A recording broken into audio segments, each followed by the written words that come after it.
Good morning বন্ধুরা। এখন ঘড়িতে বাজে 5:30। আমি কোথায় যাচ্ছি বলো তো? আমি যাচ্ছি মামার বাড়ি। আর এইদিকে ফাইনালি আমি মামার বাড়ি চলেও এসেছি।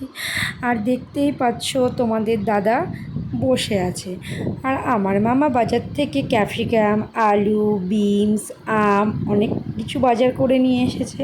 তার সঙ্গে আমি তো গাজরগুলো ছিলতেও শুরু করে দিয়েছি।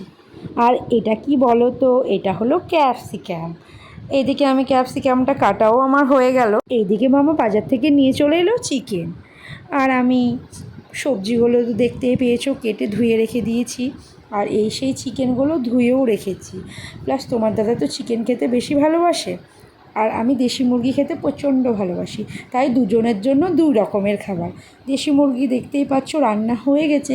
কার কার ভালো লাগে দেশি মুরগির মাংস খেতে প্লিজ কমেন্টে বলো। এইদিকে এটা পোলট্রির মাংস। তোমার দাদার পছন্দের খাবার, তোমার দাদা আবার দেশি মুরগির মাংস খেতে বলে ভালো লাগে না। আমার তো একদম ভালো লাগে, প্রচণ্ড ভালোবাসি আমি। আর এটা হলো মুগের ডাল। এদিকে মুগের ডালটাও কমপ্লিট হয়ে গেছে, এদিকে ফ্রায়েড রাইসটাও কমপ্লিট হয়ে গেছে। কার কার ফ্রায়েড রাইস খেতে প্রচণ্ড ভালোবাসো প্লিজ কমেন্টে বলো। এদিকে চাটনিও কমপ্লিট, সব পাতে পাতে আমার পরিবেশন করাও হয়ে গেছে। প্লিজ তোমরা চলে আসো, আমার তো রেডি হয়ে গেছে খাবার, তোমরা কখন আসবে? এদিকে আমার স্যালাডও হয়ে গেছে, প্লিজ তাড়াতাড়ি চলে আসো। কার কার আমার ভিডিও দেখতে ভালো লাগে প্লিজ কমেন্টে বলো। বাই বন্ধুরা।